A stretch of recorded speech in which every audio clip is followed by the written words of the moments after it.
बोल वृंदावन बिहारी लाल की जय। कार्तिक महात्म की जय।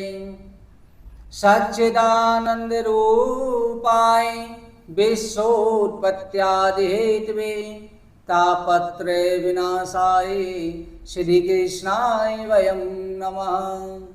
गुरुर्ब्रह्मा गुरुर्विष्णु गुरुर्देवो महेश्वरः गुरुर्साक्षात् परम ब्रह्म तस्मै श्री गुरुवे नमः।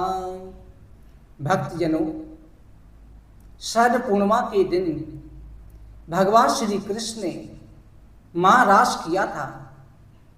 शरद पूर्णिमा से शरद ऋतु प्रारंभ हो जाती है। जो भी भक्तजन कार्तिक के महीने में शरद पूर्णिमा से कार्तिक स्नान प्रारंभ करते हैं, अर्थ धर्म काम मोक्ष की प्राप्ति होती है। आप सभी भगवान श्री कृष्ण के चरणों का ध्यान करते हुए आज कार्तिक स्नान के शरद पूर्णिमा की कथा का श्रवण करें।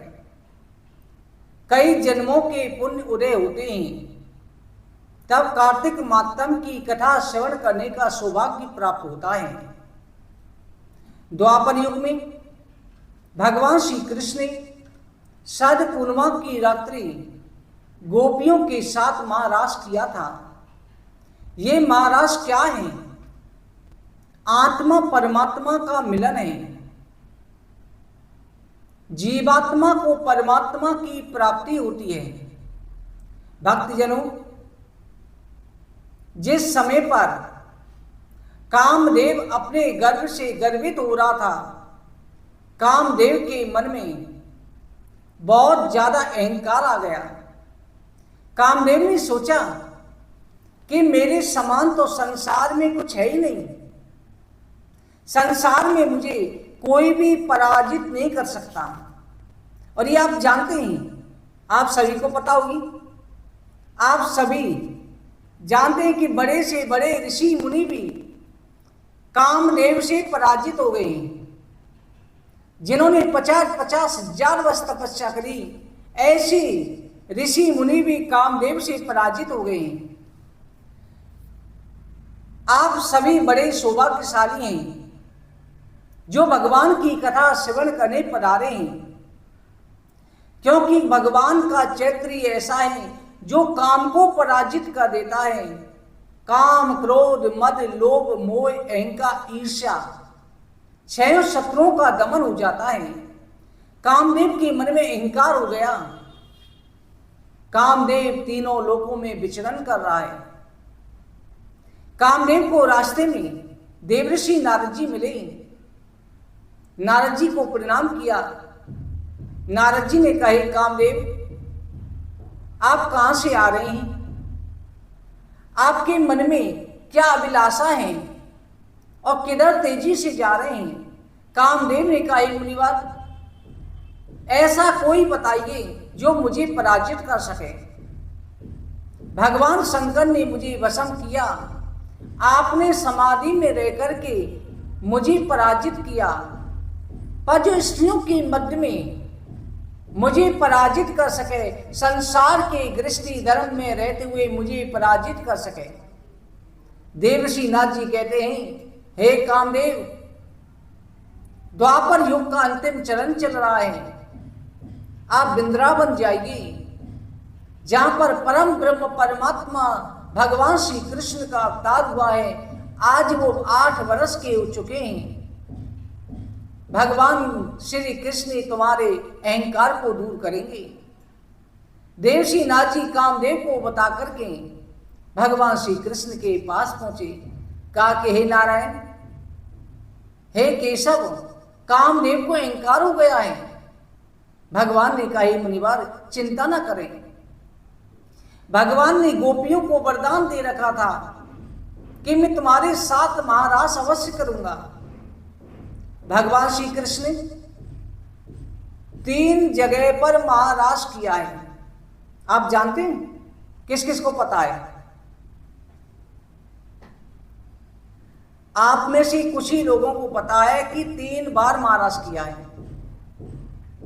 एक बार जिस समय पर ब्रह्मा जी ने ग्वाल वाल बछड़ों को चुराया, उस समय पर भगवान ने 1 वर्ष तक ग्वाल वाल और बछड़ों का रूप धारण किया। गायें अपने बछड़ों को देख करके बड़े प्रेम से इन्हें चाहती थी, प्यार करती थी। ये गायों के साथ में महारास हुआ। गोपियां जो थी अपने पुत्रों को देख के प्रेम करती, उन्हें हृदय से लगाती, हर समय उनके प्रेम में डूबी रहती, क्योंकि परमात्मा उस समय ग्वाल बालों के रूप में थे। ये गोपियों के साथ महारास हुआ। महारास का अर्थ होता है आत्मा परमात्मा का मिलन, जीव की मुक्ति। और ये तीसरी जगह भगवान ने गोपियों के साथ किया है, ये भी 1 वर्ष ही किया है। 1 वर्ष की रात हो गई थी। भगवान श्री कृष्ण ने वृंदावन के निधिवन में जाकर के अपनी बंसुरी बजानी प्रारंभ करी। शरद ऋतु का चंद्रमा है, 16 कला संपूर्ण चंद्रमा है, चांदनी बिखरी हुई है, सर्दी का मौसम है, हल्की सर्दी है, मंद मंद शीतल सुगंध हवा बह रही है, पुष्पों की सुगंधी श्वासित हो रही है। ऐसे में जब भगवान श्री कृष्ण ने बंसुरी बजानी शुरू करी, उस समय पर सभी गोपियों के कानों में बंसी की ध्वनि पड़ी।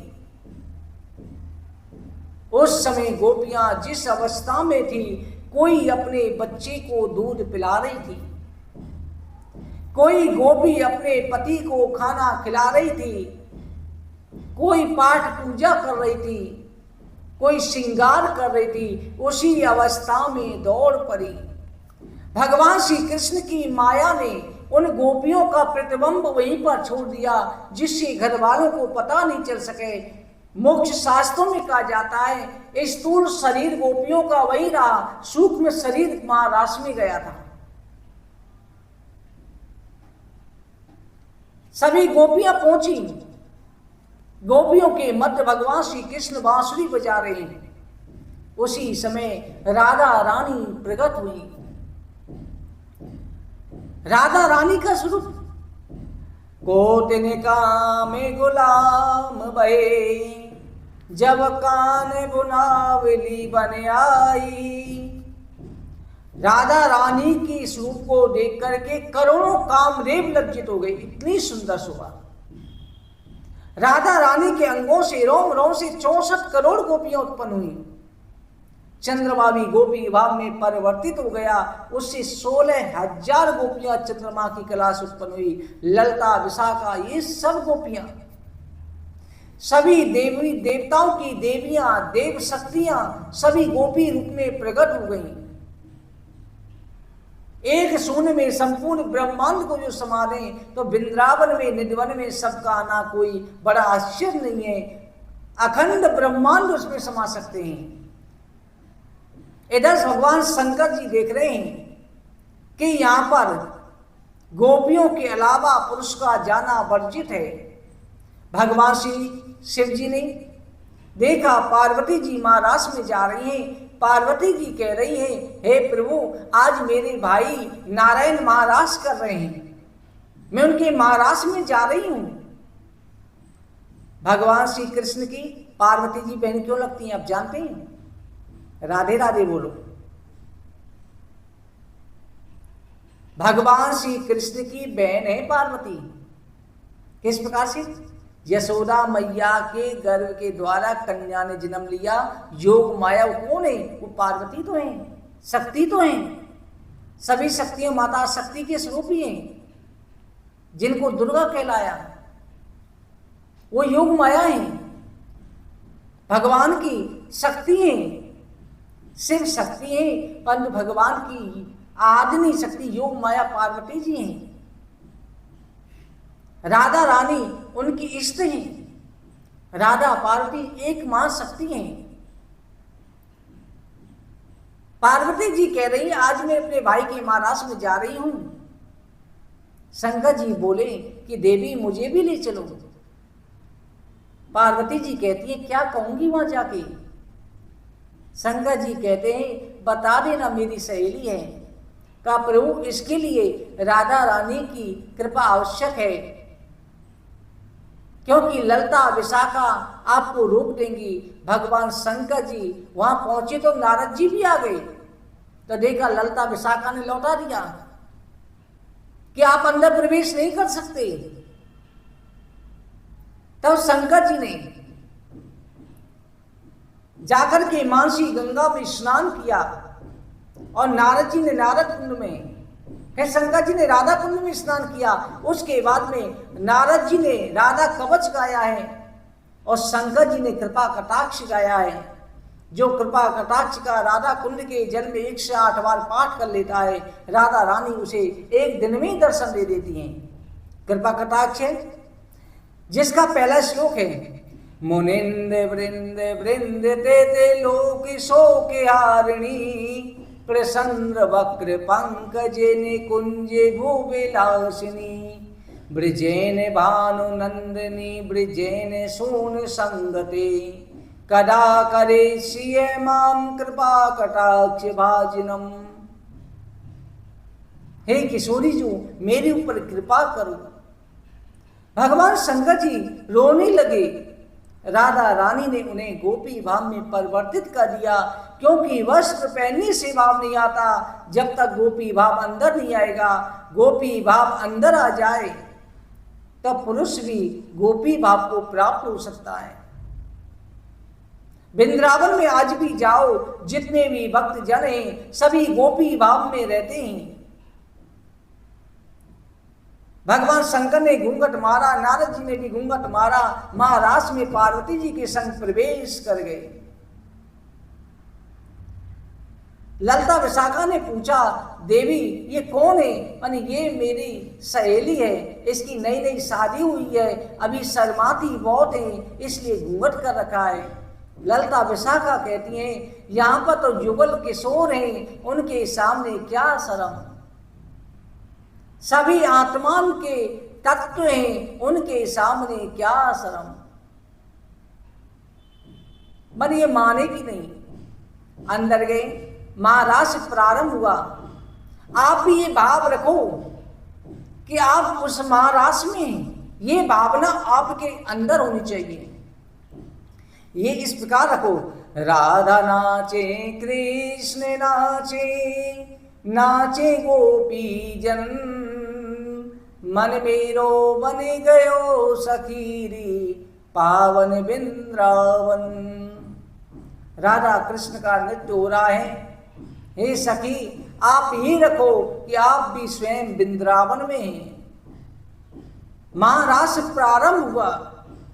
महारास होते होते भगवान श्री कृष्ण ने बांसुरी बजानी प्रारंभ करी। जैसे ही बांसुरी बजी शंकर जी के कानों में पड़ी, आज आत्मा तक पहुंची। भगवान शंकर जी प्रेम में मगन होकर के राधे राधे नृत्य करने लगे। तांडव नृत्य शुरू हो गया।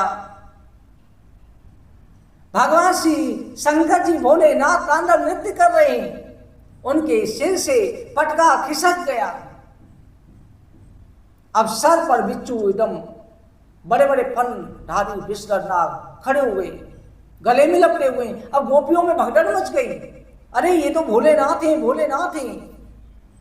भगवान श्री कृष्ण मुस्कुराने लगे। भगवान श्री कृष्ण ने बांसुरी बंद करी। भगवान भोलेनाथ अपना पल्लू संभालने लगे। भगवान श्री कृष्ण कहते, हे मेरे भोलेनाथ, आज आपने इस वृंदावन को धन्य कर दिया। आज आप गोपी बन करके मेरे महाराज में पधारे। वृंदावन में आपकी कृपा के बिना, राधा रानी की कृपा के बिना कोई प्रवेश नहीं कर सकता। आज से आपकी पूजा गोपीश्वर महादेव के रूप में होगी। बोलो राधे राधे। भगवान भोलेनाथ के दर्शन आज भी गोपीश्वर महादेव के रूप में होते हैं। उसी समय कामदेव आया, सभी गोपियों के मध्य में भगवान ने महाराज किया। भगवान के अंदर इतनी गोपियों, 64 करोड़ गोपियों के मध्य में रह के कोई काम विकार नहीं आया। तो उस कामदेव ने कहा, अच्युत अच्युतम केशवम, हे प्रभु हे केशव मुझे क्षमा करो, त्राय माम त्राय माम त्राय माम। भगवान ने कहा, कामदेव मन संतुष्ट हुई या नहीं हुई? कामदेव ने कहा प्रभु मैंने पूरी ताकत लगा करके बाणों की वर्षा करी, सभी ऋतुओं आपको प्रकट करके पराजित करना चाहा, परंतु आपके मन में विकार नहीं आया। भगवान ने कहा कि सबके अंदर में व्याप्त हूं, मुझे काम क्या व्याप्त सकता है। आज से जो मेरा भक्तजन इस महाराज की कथा को श्रवण करे उसको कभी व्यापना मत। कामदेव प्रणाम होके चला गया। भक्तजनों महाराज की कथा श्रवण करें और कल प्रातः से 4:30 बजे आपको चैनल पर वीडियो अपलोड होकर के मिल जाएगी। कार्तिक मातम की कथा श्रवण अवश्य करना। आपको नित्य प्रति की कथा में उपाय भी बताए जाएंगे, छोटे छोटे ऐसे नियम बताए जाएंगे जो आप कथा के बाद दिन में कभी भी कर सकते हैं। आपके हर कार्य सिद्ध हो जाएंगे। मेरे प्रभु गोविंद की बहुत जल्दी कृपा होगी। आपको अर्थ धर्म काम मोक्ष की प्राप्ति होगी। आज शरद पूर्णिमा की रात्रि आपको जो खीर का भोग लगाना है, चांदनी रात में रात्रि 12 बजे 11 से 12 के बीच रख देना, जरूर भोग लगाना है। और आपको रात के समय पर एक लोटे में जल भर के उसमें थोड़ा कच्चा दूध डालें, थोड़ी गंगा जल डालें, थोड़ी चीनी चावल डालें और चंद्रमा को अर्घ देना है।